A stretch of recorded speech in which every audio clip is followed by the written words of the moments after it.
I'm Gemma Fontané, and this is SEO in 2023.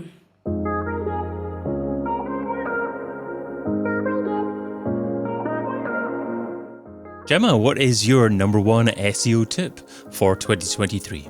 My number one SEO tip is for small and medium-sized businesses. And what I recommend them is to really work on EIT, especially if they are starting an international strategy. Okay, so why is EAT going to be particularly helpful for small and medium-sized businesses to actually start to move international? What's so important about EAT? Okay, so this is really important because EIT is when you show expertise, authority, and trustworthiness of a page. And if you want to start selling internationally, or if you want to sell in a new market, it's not only YL topics that need to cover all the EIT subjects, but also websites that want to sell internationally. So you can target your new audiences and you can manage to explain your products to them.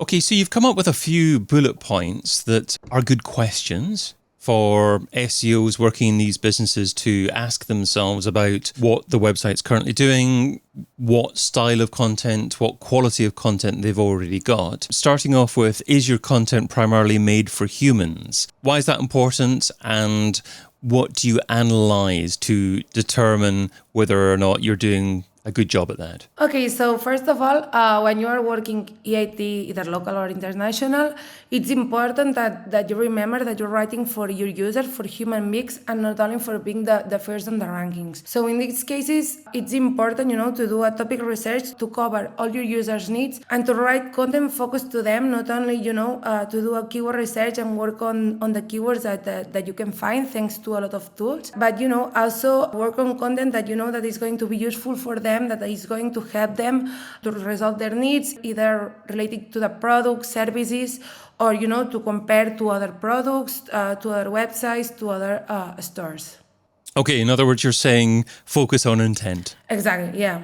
Okay, great. And the second bullet that you've provided with me is, are you using extensive automation to produce content on many topics? So what do you mean by automation? Do you mean AI-generated content? Yeah, exactly. Especially in English websites, if you are, or Spanish, any market, if you are doing auto-generated content, maybe it's content that is not, as I said before, focused primarily for humans, but only to rank on the search engines.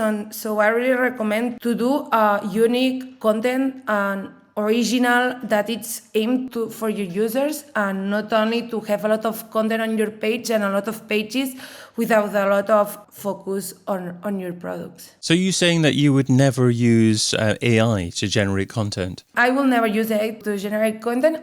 If you want to build EIT in your website, my recommendation is maybe if you have other objective, it's a good source.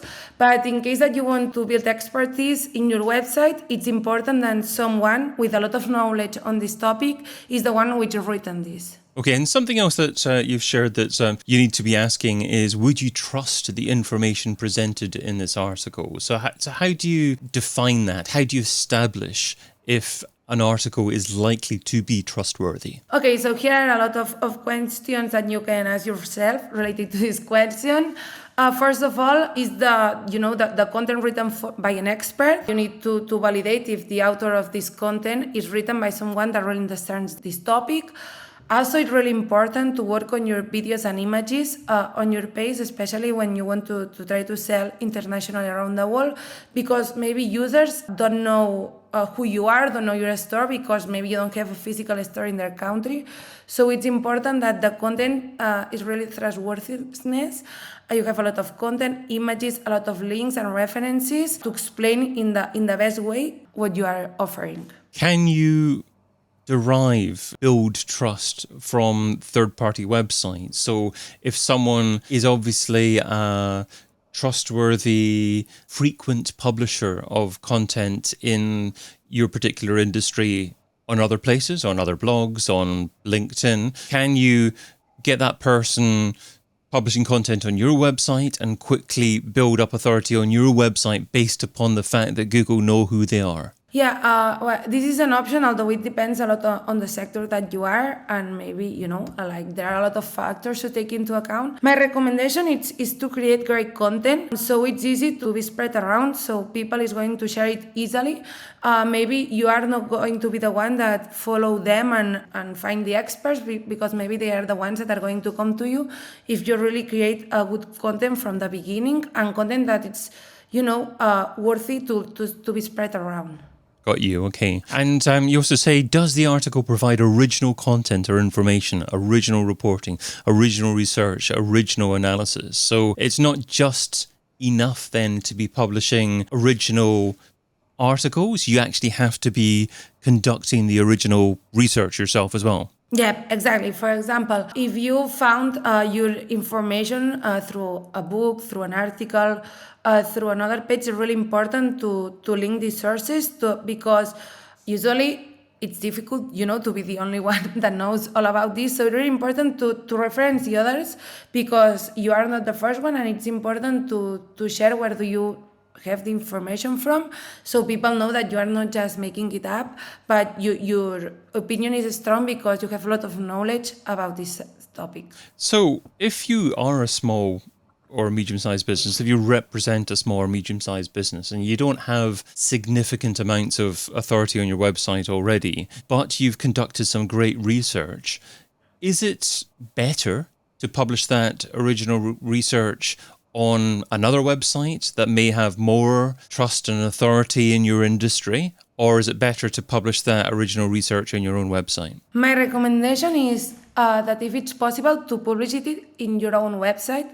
So maybe other people are going to reference it, but you need to be the one in control of your content and your research. So I would strongly recommend to publish your own, research, your own data on your website, and then manage for other people to share it, to spread it around. But you need to be the expert on that topic. So yes. Okay, so there are many different ways to build trust as well.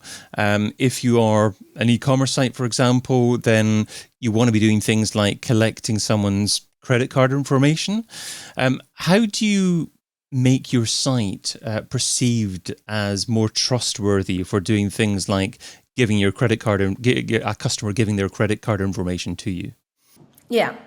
Okay, so when you are starting an international strategy, especially now that there are a lot of competitions, either marketplaces or big websites, it's important that people trust you, that they trust that you are not a small website that is going to maybe sell a product to them, but they believe in you, that is someone behind this page. So my strong recommendation is to do a good research on the markets that you want to start expanding, to check all their payment methods, either it's credit card, PayPal, whatever. It's important that people are used to the payment method that you are using. It's important that they trust there is someone behind the website. So I strongly recommend to create a really good and a specific About Us page with information about the store, about the team, about the products, about everything, so they know that it's someone behind that page. And also a frequently asked questions page with all the answers, not only about the products, but also about international delivery, because maybe it's a way that you are going to sell your product. So it's important that they know that someone is behind the page, and it's important that it's easy for them to trust you. So, either payment methods, a lot of, reviews, tools that will help you build confidence to them. It's really important to have this. And something else that you can do to build that trust is to have more positive reviews about your product or your service online as well. Are you a fan of encouraging customers to actually write reviews on your behalf, or do you think that this should be a fairly organic thing? I believe that it should be an organic thing. However, there are small actions that you can do to have some. Either it's, I don't know, when you are selling the product, when you are sending it to them, you can include a small message explaining how the product works, and, telling them that they can comment or they can, ask questions about its use or whatever. It's like not directly asking for a review, but encouraging them to comment about the product.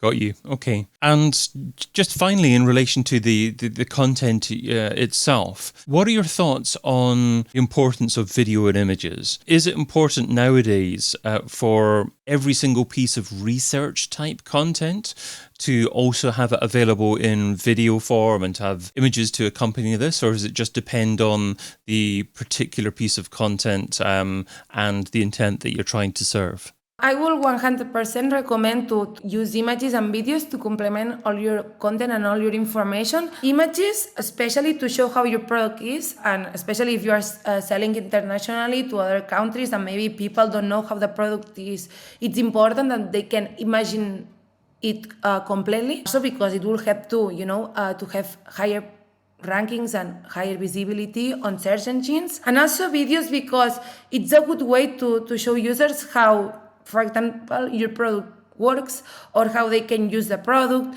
or to compare it with other examples. So yes, I would strongly recommend to have videos and images with a good quality in your website. So just finally, in relation to EAT, it all sounds very sensible and important to implement improved expertise, assertiveness and trust, but it's also probably quite tricky to measure how well you're doing. What are your thoughts on how you go about benchmarking how you're performing for EAT? Yeah, it depends a little bit on the strategies that you are doing, but I especially will focus to measure if you are achieving your goals with the number of referrals that you are having, if it's increasing or not, and especially if it's around the subjects that you are covering. The contact that you get from journalists or other content creators online to discover, to analyze that if you are becoming an expert or not, is the contacts that you are getting new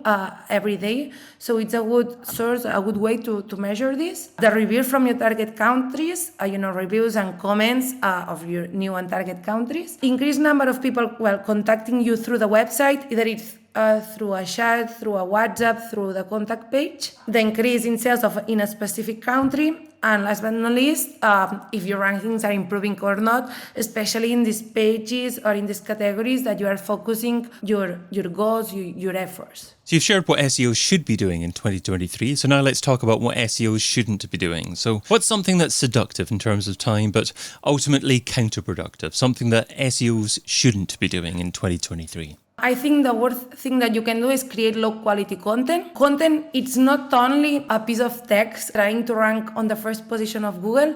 It's a way to communicate your brand. It's a way to explain who you are through your audience. It's a way to explain your products. It's a way to persuade and convince your audience.